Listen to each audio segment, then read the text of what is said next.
Welcome to the wonderful world of the animal kingdom.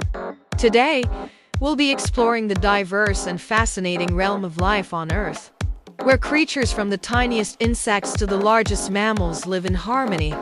Our journey through the animal kingdom will uncover the intricate relationships among species, their habitats, and the challenges they face in maintaining survival. The animal kingdom is divided into various categories, such as vertebrates, invertebrates, plants, and fungi. Vertebrates, which include animals like mammals, birds, reptiles, amphibians, and fish, possess a backbone, while invertebrates like insects, arachnids, and mollusks do not. Plants are living organisms that produce food through photosynthesis, while fungi are microscopic organisms that cause diseases in plants and other animals. One of the most remarkable aspects of the animal kingdom is the incredible diversity of species.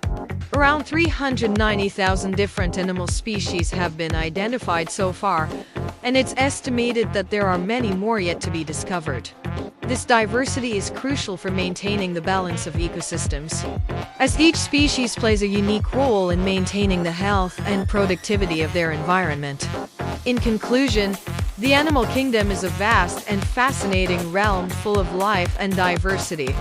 By understanding the intricate relationships among species and the challenges they face, we can better appreciate the importance of preserving this incredible tapestry of life for future generations. So, let's embark on this journey together and discover the wonders of the animal kingdom. Subscribe us for more videos like this and enjoy the process of learning through short videos every day. Thanks for watching. See you tomorrow.